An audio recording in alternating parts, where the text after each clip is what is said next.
Assalamualaikum warahmatullahi wabarakatuh. Saya Diana Pratiwi Faiza dengan NIM 203-11154. Saya dari Manajemen Keuangan Strategik kelas I akan menjelaskan mengenai definisi dari manajemen keuangan strategik itu sendiri sampai 7, yaitu merger and acquisition.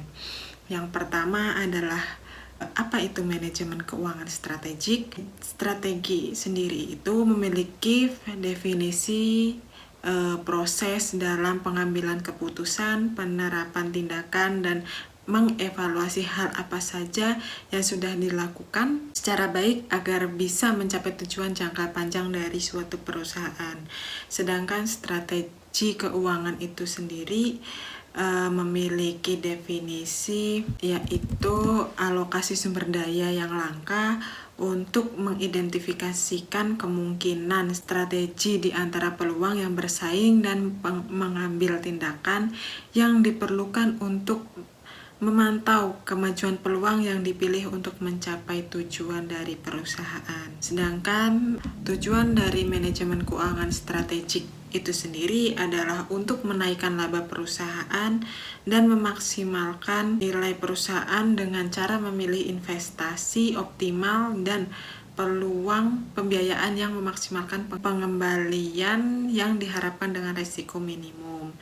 Tugas utama dari manajer keuangan sendiri adalah membuat perencanaan bisnis dan pengambilan keputusan untuk menciptakan kekayaan dan nilai tambah dari perusahaan dengan cara memberikan keputusan keuangan yang sesuai sehingga dapat menghasilkan pengembalian uang tunai yang lebih menguntungkan daripada yang tersedia di perusahaan lain. Sedangkan fungsi dari manajemen strategik itu sendiri adalah diantaranya mencari terus-menerus untuk peluang investasi, atau dengan kata lain bisa juga dikatakan sebagai mengupdate informasi mengenai peluang investasi. Yang kedua adalah pemilihan peluang yang paling menguntungkan. Yang ketiga adalah penentuan campuran optimal internal dan dana eksternal yang dibutuhkan untuk membiayai peluang tersebut. Yang keempat adalah pembentukan sistem kontrol keuangan, mengatur perolehan dan disposisi dana. Dan yang terakhir adalah analisis hasil keuangan sebagai panduan untuk masa depan dalam mengambil keputusan. Sedangkan yang terakhir adalah ruang lingkup dari manajemen keuangan strategik, diantaranya adalah financial decision atau menentukan keputusan keuangan, dan yang kedua adalah investasi decision, yaitu manajemen keputusan investasi. Yang ketiga adalah dividend decision atau keputusan pembagian saham, dan tiga hal tersebut adalah ruang lingkup utama dari manajemen strategi keuangan. Keputusan dari manajemen keuangan strategik mencakup 3 poin, diantaranya adalah keputusan investasi, keputusan untuk memilih aset di mana dana akan diinvestasikan oleh perusahaan, dan yang kedua adalah keputusan pembiayaan, yang dimana perusahaan akan memilih bauran pembiayaan atau struktur modal yang akan mereka gunakan untuk biaya operasional. Dan yang ketiga adalah keputusan dividen. Keputusan tersebut adalah untuk pemilihan alternatif yang tersedia dalam menangani keuntungan dari perusahaan. Menurut Cadbury, tata kelola perusahaan adalah cara organisasi diarahkan dan dikendalikan. Sedangkan menurut Dam and Neighbor 1992, tata kelola perusahaan merupakan proses di mana korporasi dibuat responsif terhadap hak dan keinginan pemangku kepentingan. Sedangkan tata kelola perusahaan itu merupakan secara umum merupakan hubungan atau distribusi hak dan tanggung jawab di antara peserta yang berbeda dalam korporasi seperti dewan, manajer, pemegang saham, pemangku kepentingan lainnya. Tata kelola perusahaan ini juga menjelaskan aturan dan prosedur untuk membuat keputusan tentang urusan perusahaan. Dalam tata kelola perusahaan ini juga menyediakan struktur di mana tujuan perusahaan ditetapkan dan sarana untuk mencapai tujuan perusahaan serta untuk memantau kinerja perusahaan. Kegiatan yang dilakukan dalam tata kelola perusahaan diantaranya adalah kewajaran atau fairness, yang kedua adalah keterbukaan atau transparansi, yang ketiga adalah akuntabilitas, yang keempat adalah pertanggungjawaban, responsibility, dan yang terakhir adalah kemandirian atau independensi. Sedangkan good governance practice atau tata kelola perusahaan yang baik itu penting karena tata kelola perusahaan yang baik akan mengarahkan praktik bisnis yang bertanggung jawab sehingga memastikan pengelolaan lingkungan kerja yang positif dan kondusif, bertanggung jawab kepada pasar dan komunitas, serta mencapai kinerja keuangan yang sehat dan berkesinambungan. Selain itu, bertujuan juga untuk organisasi dapat berjalan dengan baik. Tata kelola perusahaan yang baik ini juga penting untuk mengatur dan mengendalikan hubungan antara pihak manajemen organisasi dengan seluruh pihak yang berkepentingan terhadap organisasi mengenai hak-hak dan kewajiban sesuai dengan visi dan misi dari organisasi. Dalam tata kelola perusahaan terdapat hubungan antara teori agensi konflik, dan agensi cost atau biaya agensi. Dan agensi teori ini menyatakan bahwa pemilik perusahaan atau pemegang saham dan agen atau seorang manajer adalah orang yang memiliki wewenang tidak hanya untuk bertindak atas nama prinsipalnya, tetapi juga untuk kepentingan terbaik mereka. Dengan kata lain, mereka juga mempertimbangkan kepentingan pribadi mereka masing-masing. Teori ini menyatakan bahwa terdapat pemisah antara kepemilikan dan kontrol terhadap perusahaan. Sedangkan asumsi dasar dan rasional menyatakan bahwa setiap orang akan memaksimalkan kepentingannya sendiri yang berujung pada konflik kepentingan. Sedangkan konflik kepentingan atau agensi konflik ini terjadi karena adanya dua kepentingan yang berbeda dari dua pemangku kepentingan, misalnya dari pemegang saham dan dari manajer investasi sendiri. Terdapat dua kepentingan yang berbeda dan satu sama lain akan mempertimbangkan kepentingan pribadi mereka masing-masing, sehingga akan menimbulkan konflik kepentingan yang terjadi di antara pemegang saham dengan manajer investasi. Selain itu, agensi cost atau agensi ini merupakan konsep ekonomi yang mengacu pada biaya yang terkait dengan hubungan antara prinsipal dan agen.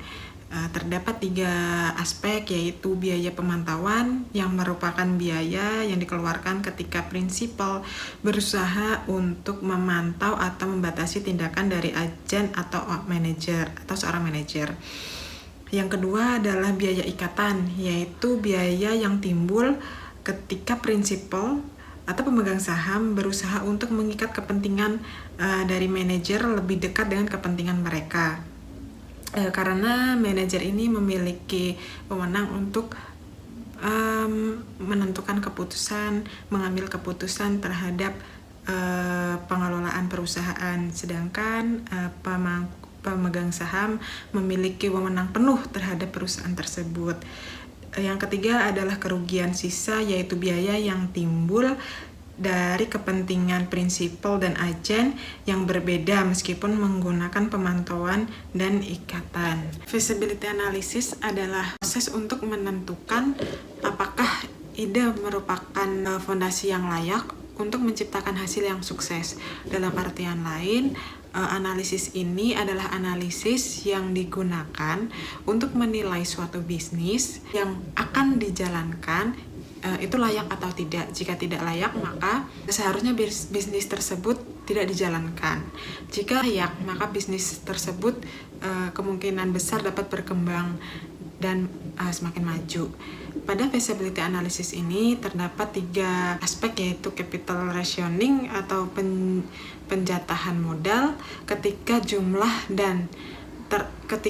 pengeluaran untuk proyek modal dalam periode tertentu dan terbatas, atau dengan kata lain adalah batas biaya.